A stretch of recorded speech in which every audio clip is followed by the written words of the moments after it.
And we have our wonderful gentleman coming to us from England, made in the mid-1700s, a very, very wonderful example with a very distinctive portrait face, so reminiscent of the Letitia Penn wooden doll, and probably from that same workshop. So much research still to be done on English wooden from the 17th century, and I don't understand why it isn't. So I'm just saying that.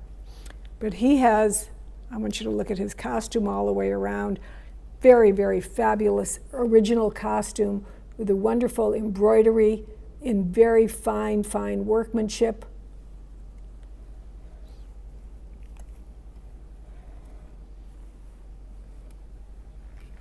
Early slippers. He had, you saw the hat when he came around, his wonderful hair, where it's tied at the sides, the rolled curls at the side of his head, his original cap.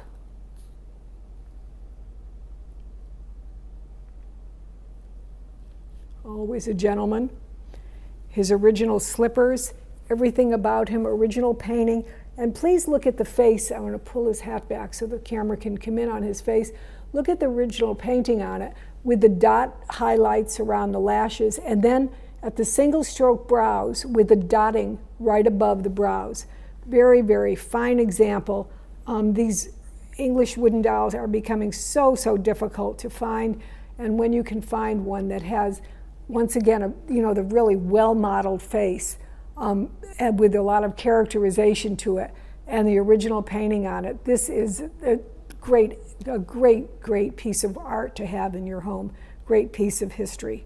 He does come in the wooden box that he's been stored in for many, many years, along with some other fragments of costume and some original paper materials that are in there, including one, a folded paper that a child wrote over, and I don't know if it's a child, but it's a handwriting, like 100 times the same words, the same word over and over again, almost like someone had a punishment, or you have to learn to spell this word, so you have to write this 100 times. It's really quite an intriguing piece. But the artistry of it is the main point. It's outstanding. You can stand over there with the little Jumeau girls for a while, because now I want to show you some other early good German pieces in the wood and paper mache category. And centering the table at this point is one of the more interesting Peddler presentations I have ever seen.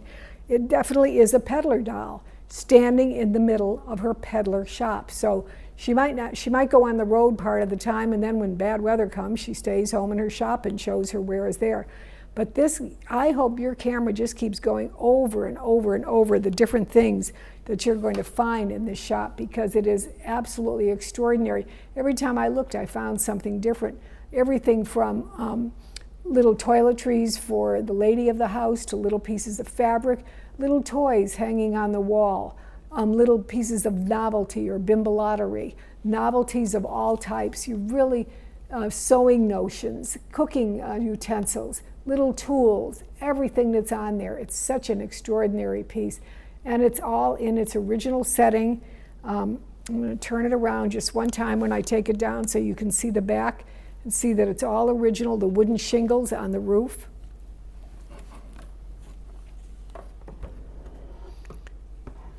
The glass is removable. It screws into the frame, so we were able to unscrew the things to take it off to make a photograph without the glass glaring on it. And I hope when you display it, though, you continue to keep that glass on there, because that has really protected it over the years so beautifully. Oh my, I wish I could sit here and stare at this for hours. It's great. It's a great piece. Size-wise, the next piece, and this is an early wooden figure of a carved wooden figure of a little child sitting in his wooden child's chair with his little glass beads on the tray, which could be a food tray or a toy tray. And he is posed in here, and it's just an absolutely grand piece. Let's look at it all the way around.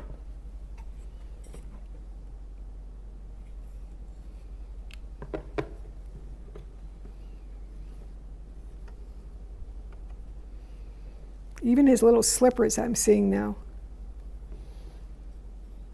And I love the little curls coming out. The cap is fitted onto his head with the little curls attached to the cap, so they're peeking out around his face. I'll show you the top. What a great face. And then we have this wonderful early piece. This is from the Lorna Lieberman collection, and she kept her original ad tacked to it from an old Hobbies magazine of many, many years ago, 1979, showing that this doll was sold from the very famous early collection of Estelle Winthrop in Massachusetts. And she has her original transfer pattern dress on her. The dress itself, the fabric, is extraordinary. And then look, when you see it from the side, I want you to see the curls framing, the scallop curls painted around the sides of the face. And look at that little turned up nose. And we were talking about a smiling doll before. I see a smile edging the corner of her mouth. Brown, downcast eyes. Original painted finish.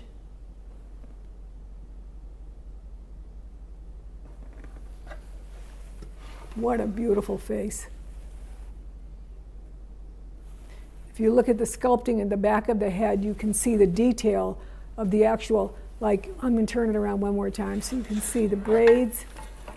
There's the braids looped and looped around, and then right in the middle is the comb, the tuck comb. Wonderful piece. That's a paper mache. This, however, is made of wood, carved wood. Very, very lovely, long, elegant throat, and very simple. I mean, she's just so simple in how she's made and how she's painted until you turn her around, because in the front you can just see that little peak of curls at the back of her head. But then look at that tight little braided and tightly coiled chignon right at her crown. Very, very beautiful face. Carved wood.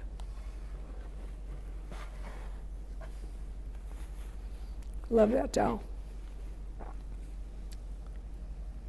I found this little sweetheart to be most intriguing because she is a classic Grodnertal with the painted hair, and over the hair, however, is an original wig, which is very, very rare to find.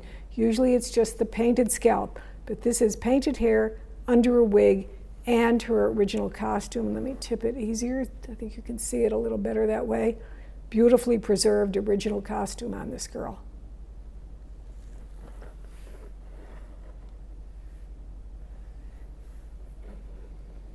Oh, I love her.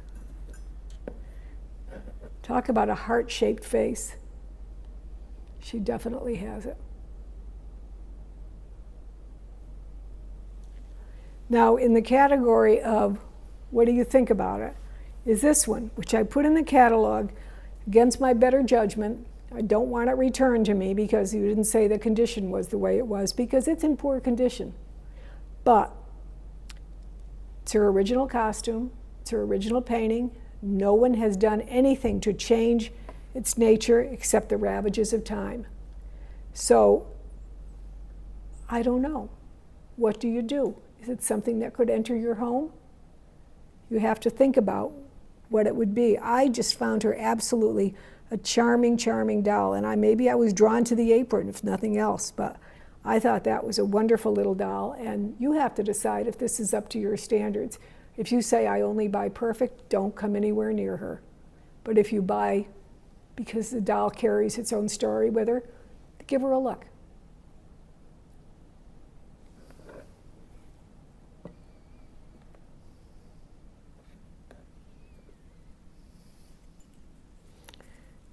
She had a little note, has a little note attached to her, which I had put in the catalog, and I don't remember honestly what it said, but it was kind of pinned to her. Okay, then we have this doll, and I want you to look at the photograph that we're putting in the catalog, we're putting in this video of the doll with its clothes removed, so you can see what the body is like, because it's an all wooden doll. And it has wonderful dowel jointing at the hips and at the knees, little chubby fat legs and little chubby fat feet, and look at the very expressive fingers with jointed wrists, fully articulated, and with this original costume. And she has a Blue Ribbon Award also. Very, very beautiful doll. This doll is from the collection of Merle Glickman. Merle Glickman was in Chicago, is known as the doll lady of Chicago, and she worked as a museum authority for many of the museums in Chicago, very famous for giving lectures and really enthusing people to come into the doll world. And I'm really pleased to be handling her collection because, let me show you this with the hat taken off so you can see the solid domed head. She had a very curious mind, and she always looked for things that were a little different and a little unusual, and this doll was one of her treasures. So she's a very great piece I'm very pleased to handle. And then I wanted to share this large paper mache with you because the condition, again, just the opposite of the Grodnertal I showed you. Here's a doll that, if you want to look for condition, the hairdo is so rare to begin with, to find it like this. Look at those. Okay, I want to say, who of us is ever going to deal with hair like that? It's not a chance. But that is the upswept hair, the wrapped braids, the coiled curls at the sides. It's extraordinary. She has her original kid body with wooden limbs. Original costume is still pinned on her. The only flaw I can see on her, she does have one little miniature craquelure at the back. I mean, that's nothing on a doll like this. Original finish, a fabulous early paper mache, wonderful doll to have in your collection. And I'm about to show you some other great things. Now, if you remember, I talked to you before about the importance of the international expositions and how they impacted on how dolls were made and the style of dolls that were made. Beginning in the middle of the 1800s, Japan had kind of opened itself up to the rest of the world. It had been a very closed society before that. And in traveling to the different exhibitions, in bringing their classic manipulable doll for a child doll, a play doll, the German and French doll makers started looking at it and saying, hey, maybe that's what we should be doing, not these lady dolls. Maybe we should be making child dolls that they hold and cradle, and they have limbs that are movable. And so began the beginning of the child doll. And they began at the very beginning with this very classic head and breastplate of either bisque or porcelain or paper mache, and then lower torso of bisque paper mache or porcelain, and the same thing with the limbs. And then in between would be this muslin midriff and muslin upper limbs. And I brought you 3 examples of these type of dolls, just commonly known as toffling babies. One by Jules Steiner, the very, very famous bisque version that he made with bisque feet. And I'm holding it up so you can see the bisque lower legs, and then you can see the muslin limbs. And if you could see the whole thing, you'd see that he has the bisque lower torso and the bisque shoulder plate.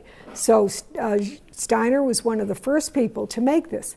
The Germans also made it in their paper mache version. And here we have a wonderful black collection little doll.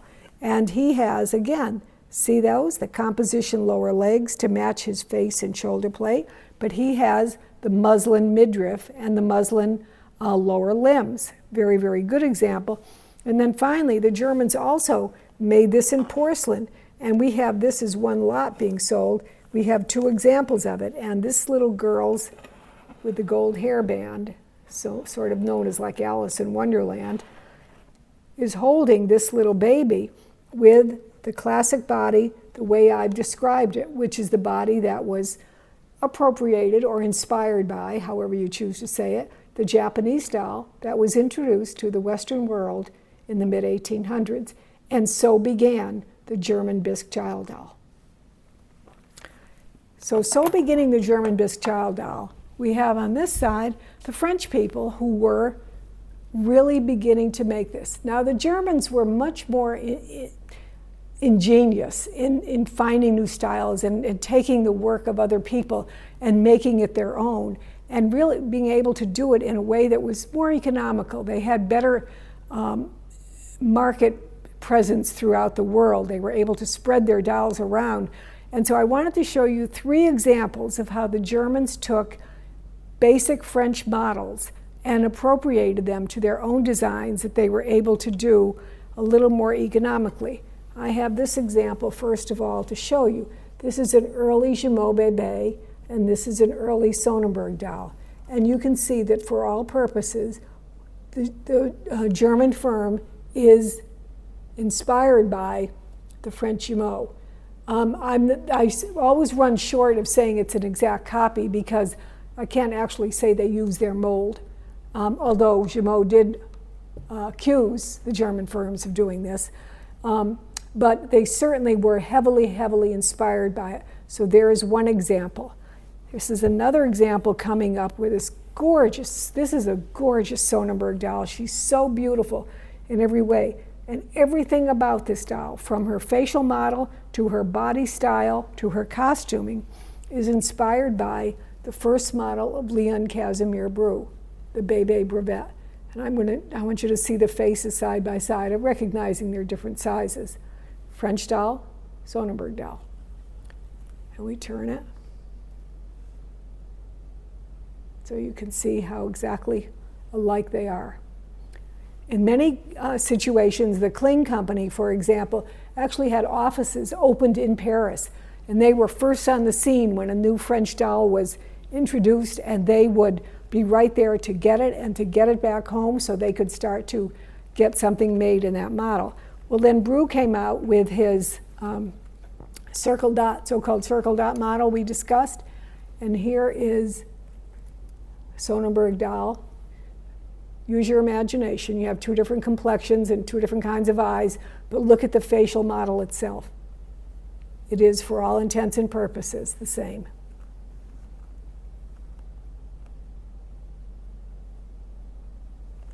And this went on for quite a while. They tried to fight it in many ways. There would be lawsuits and all, but gradually the Germans, with their ways of doing their more industrialization in their way of marketing the pieces better, they kind of took over the market, and that's when the German market went up and the French market came down, and this was the very beginning of it.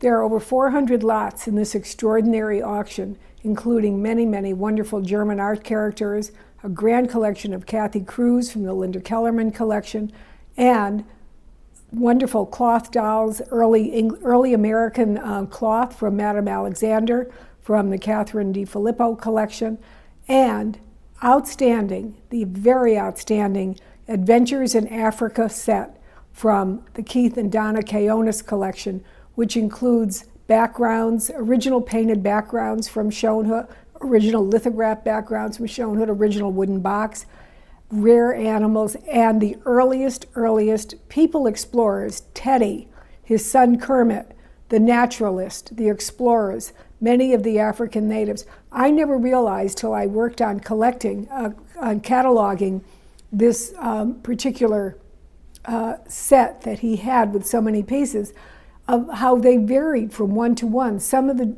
explorers, for example, would have sideburns. Others would have a clean-shaven face. They were different faces, and they all are carrying their wonderful little accessories. It's just a grand piece in celebration of one of our really most important American presidents, Teddy Roosevelt.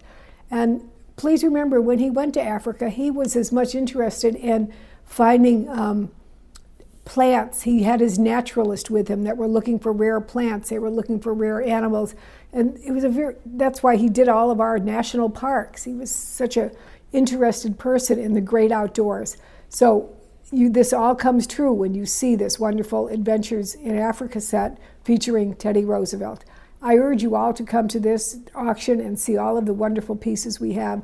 I will welcome you there, and if not, I hope you see the catalog or view the auction online. It will be online for you, available on our site. And you can watch the auction live and bid live, or just watch it in attendance I welcome you all and hope to see you again soon. Thanks.